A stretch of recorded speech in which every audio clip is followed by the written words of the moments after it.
Let's turn to Chuck Todd, our political director and moderator of Meet the Press with us now. So, Chuck, I mean, Peter just laid it out. You had all those fundamentals, and including history as well, that would say, oh, you're going to see a big Republican sweep here in the House and perhaps the Senate. We haven't seen that yet. Republicans may well take control of the House. We'll see what happens in the Senate. It's hanging by a thread. But why do you think that red wave did not materialize, as Lindsey Graham, the Republican senator, said? You've got to go back to Donald Trump. It is the one. I keep going back. What changed in the last 10 days? Two things changed in the last 10 days. There's the attack on Paul Pelosi. And I don't think that was an insignificant moment for a lot of voters.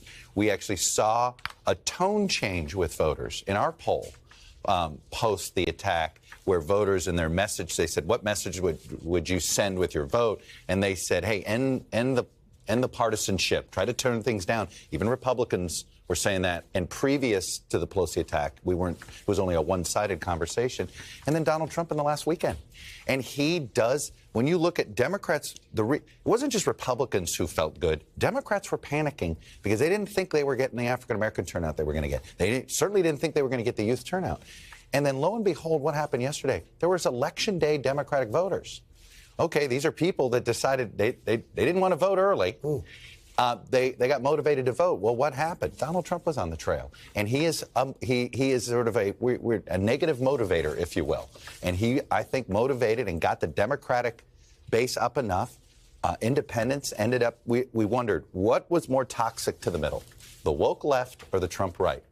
I think last night the answer that independents said, we may not like the woke left, but the Trump right now is more of a danger to us. Well, let's talk about that, because we've been talking about Congress all morning, but there were key races in state houses, governorships up, secretaries of state races, attorney general, that were quite consequential, because in swing states and battleground states where many elections have been decided by 10,000 votes, 15,000 votes, you had people on the ballot who were election deniers or election doubters, people who said they would not have certified the 2020 results.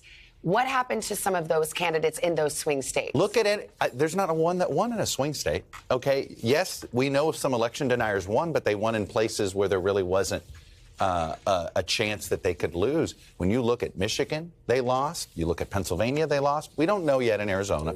Arizona's going to be a while, and we'll see. Those races all look very close, and we don't yet know in Nevada.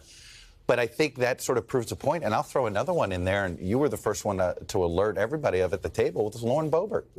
This is a district that is a conservative district, but it's not a Trumpy district. In Colorado. In Colorado. It's in the Western Slope. This is a district that Democrats had held for decades. It was very much a sort of rural and Mexican-American district.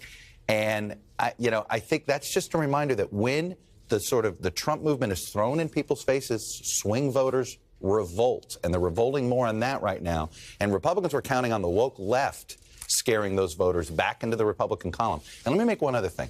Whenever there's been a big gain for the party that's out of power, they've also claimed that they had a new party smell. Okay? The 2010 Republicans, we're not Bush Republicans. We're something new. The Democrats in 2018, no, we're not with Hillary Clinton. We're something new. They all were stuck with the Trump election denialism. All they wanted to say is, those guys are bad, so pick us. We know you think we're bad, but they're worse. They didn't offer anything new. They didn't have a new party smell. There's a lot to chew over from this election. I'm chewing a lot. I'm a little hungry. I know. And sleepy, I would imagine, too. Yeah. I need a new party smell. By the way, and we're all still counting votes as well, so we'll continue to watch it. Chuck, thank you very much. Good to see you guys. Hey, thanks for watching. Don't miss the Today Show every weekday at 11 a.m. Eastern, 8 Pacific on our streaming channel, Today All Day.